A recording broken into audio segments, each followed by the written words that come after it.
Syria now, where millions of refugees are trapped as the regime tightened its grip on the last rebel stronghold. Syrian and Russian troops are bombing Idlib, trying to reclaim the opposition hotspot.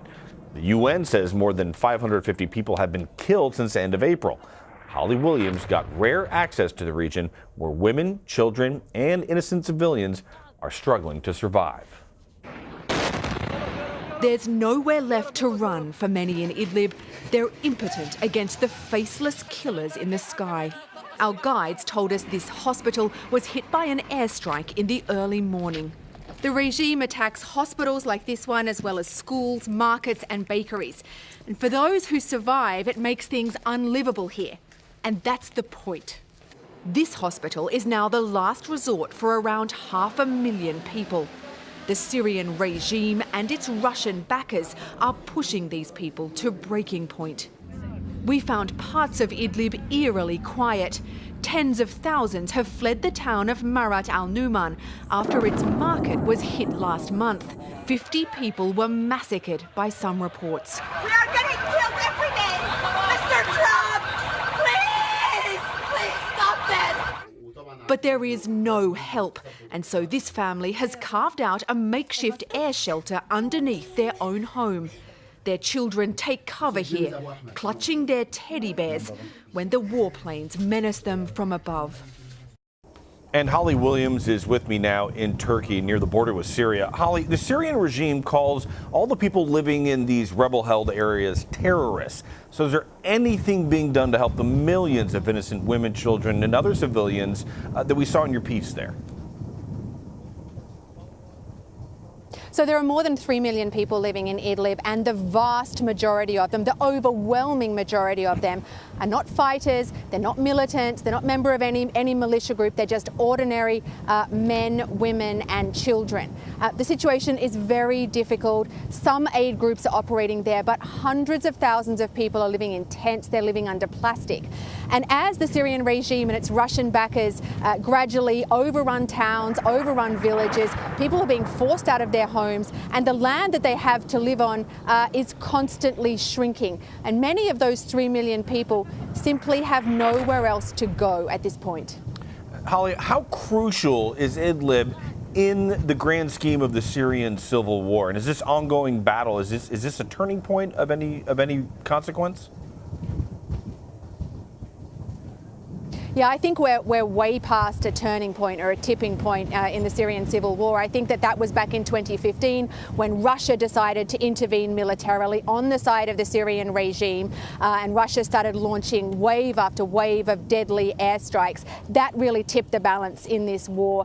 That gave the Syrian regime the advantage and allowed it to claw back huge amounts of territory in western Syria. I think that Idlib is not about who's going to win this civil war, which has killed hundreds of thousands of people.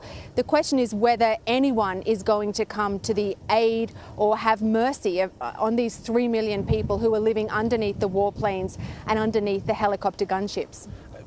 We know that ISIS is gaining strength in Syria despite losing the caliphate. But is the Assad regime more focused on combating the jihadists or basically trying to defeat the resistance at this point?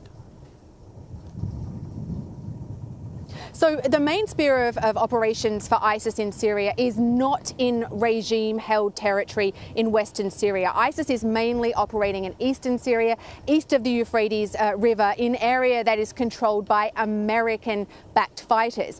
As you know, ISIS has now essentially lost all of its territory. It's lost control of its so-called caliphate or Islamic State.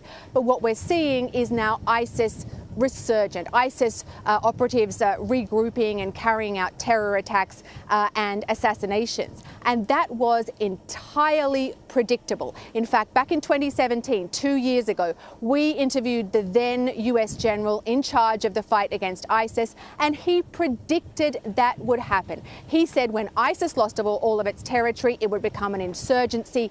He even called it ISIS 2.0. What's the U.S. military's position in Syria at this point as ISIS continues to gain strength?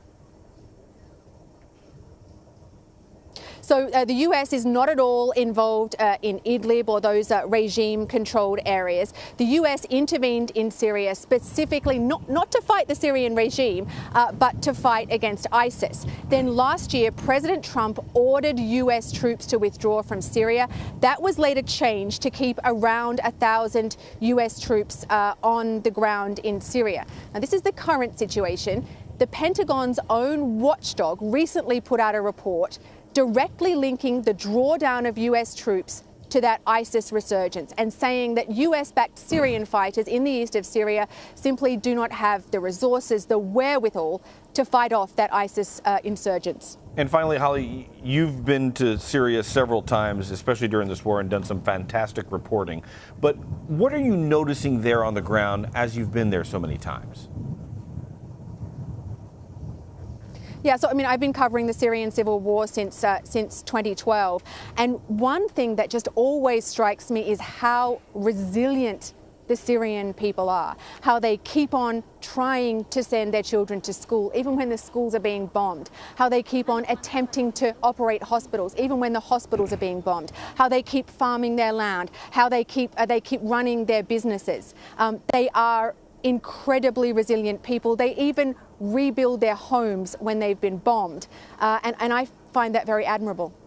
It's interesting, too, in your piece there, you asked the parents, do they know what their children, do they know what this war is about? And they look like they're under the age of 8, so they know nothing else but war, and that is a tough pill to swallow. Thank you very much for your reporting, Holly.